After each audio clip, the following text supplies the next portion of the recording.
Welcome to KK சமையல். இன்னைக்கு நம்ம பார்க்க போற டிஷ் என்னன்னு பாத்தீங்கன்னா தக்காளி ஊறுகாய். இந்த தக்காளி ஊறுகாய் பாத்தீங்கன்னா நமக்கு டிஃபனுக்கும் சரி லஞ்சுக்கும் சரி ரொம்பவே நல்ல சைட் டிஷ்ஷா இருக்கும். வாங்க எப்படி செய்யறதுன்னு பார்க்கலாம். அதுக்கு முன்னாடி என் சேனல் நீங்க புதுசா இருந்தீங்கன்னா ப்ளீஸ் சப்ஸ்கிரைப் மை சேனல், கூடவே மறக்காம பெல் ஐகானை கிளிக் பண்ணிக்கோங்க. வாங்க அந்த வீடியோக்குள்ள போலாம்.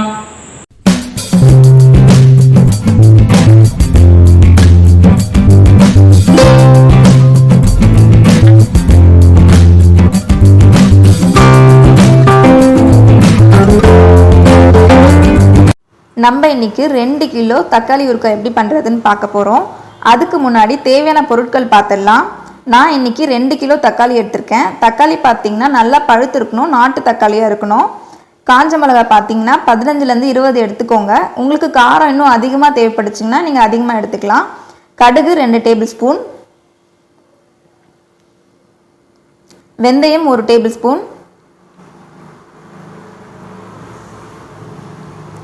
உப்பு தேவையான அளவு,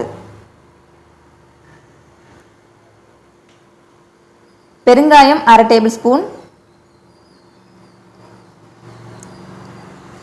புளி பார்த்தீங்கன்னா ஒரு எலுமிச்சை சைஸ்க்கு இருந்தாவே போதும், அதுவே நமக்கு போதுமான அளவு.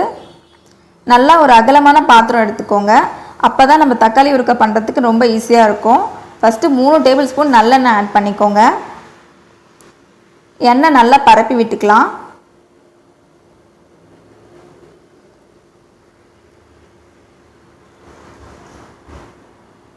நமக்கு எண்ணெய் நல்லா ஹீட்டாக இருந்தோடனே தக்காளி இந்த மாதிரி கொஞ்சம் பொடியாக கட் பண்ணி வச்சுக்கோங்க. அப்போ தான் நமக்கு வதங்கிறதுக்கு கொஞ்சம் ஈஸியாக இருக்கும்.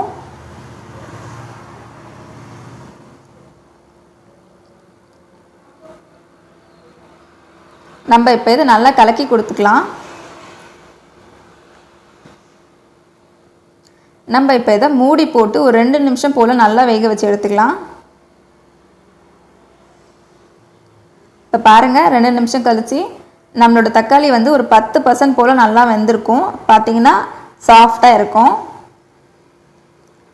இப்போ இதில் நம்ம ஒரு லெமன் சைஸ்க்கு புளி ஆட் பண்ணிக்கலாம். ஆல்ரெடி பார்த்திங்கன்னா தக்காளிலையும் நமக்கு புளிப்பு இருக்கும், அதனால் நமக்கு இந்த புளியே போதுமானதாக இருக்கும். அடுத்து 15லேருந்து 20 காஞ்ச மிளகாய் எடுத்து வச்சுருக்கேன், அதையும் ஆட் பண்ணிடலாம். உங்களுக்கு காரம் இன்னும் தேவைப்பட்டிருந்தால் நீங்கள் அடிஷ்னலாக ஆட் பண்ணிக்கோங்க. கொஞ்சமாக உப்பு ஆட் பண்ணிக்கோங்க. நம்ம தக்காளி வதங்கிறதுக்கு மட்டும் ஆட் பண்ணிக்கலாம். கடைசியாக நம்ம வந்து தேவையான அளவு உப்பு ஆட் பண்ணிக்க போகிறோம். இதை நல்லா கலரி கொடுத்துருங்க.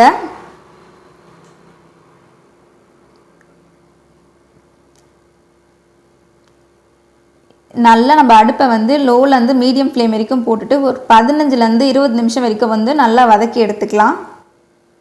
இப்போ பாருங்கள், நம்ம தக்காளி எவ்வளோ நல்லா வதங்கிடுச்சு. இதை நம்ம அரைச்சி எடுத்துக்கலாம். ஒரு மிக்ஸி ஜாருக்கு ட்ரான்ஸ்ஃபர் பண்ணிடுவோம். இதை நல்லா பேஸ்ட் போல் அரைச்சி எடுத்துக்கலாம். இப்போ பார்த்தீங்கன்னா நம்மளோட தக்காளி பேஸ்ட் ரெடி ஆயிடுச்சு. பாருங்கள், நல்லா நைஸாக அரைச்சி எடுத்துக்கோங்க. இப்போ இது நம்ம வதக்கிடலாம். அதே பாத்திரம் எடுத்துக்கோங்க. நல்லா 3 டேபிள் ஸ்பூன் போல் நல்லெண்ணெய் ஆட் பண்ணிக்கலாம். ஊறுகாய் தாளிக்கிறதுக்கெலாம் பார்த்திங்கன்னா நல்லெண்ணெய் ஆட் பண்ணும்போது இன்னும் நமக்கு ஃப்ளேவர் நல்லாயிருக்கும். நல்லா நம்ம எண்ணெயை பரப்பி விட்டுடலாம். நல்லா எண்ணெய் காஞ்சோடனே 2 டேபிள் ஸ்பூன் கடுகு ஆட் பண்ணிக்கலாம்.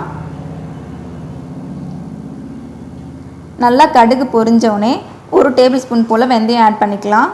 இதில் நம்ம கருவேப்பிலை சேர்க்கணும்னு அவசியம் இல்லை. நல்லா கலரி கொடுத்துட்டு நம்ம அரைச்சி எடுத்து வச்சுருக்க பேஸ்ட் ஆட் பண்ணிப்போம்.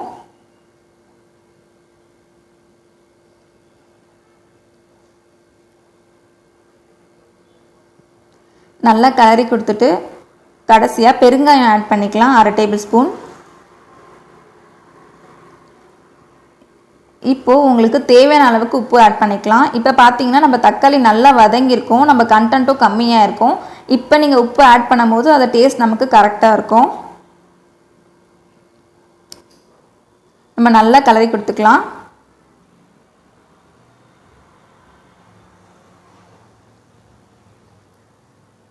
இப்போ பார்த்தீங்கன்னா நம்ம அடுப்பை நல்லா லோ ஃப்ளேமில் போட்டு 10லேருந்து 15 நிமிஷம் போல் நல்லா வதக்கி எடுத்துப்போம். இப்போ பாருங்கள், நம்மளோட எம்மியான டொமேட்டோ பிக்கல் ரெடி ஆயிடுச்சு. எவ்வளோ கலர்ஃபுல்லாக இருக்குது பாருங்கள். நீங்களும் உங்கள் வீட்டில் ட்ரை பண்ணுங்கள். இது ரொம்பவே சிம்பிள். என் சேனலுக்கு நீங்கள் புதுசாக இருந்தீங்கன்னா ப்ளீஸ் சப்ஸ்கிரைப் மை சேனல். கூடவே மறக்காமல் பெல் ஐக்கானை கிளிக் பண்ணிக்கோங்க. தேங்க்ஸ் ஃபார் வாட்சிங் my video. Thank you. Bye bye.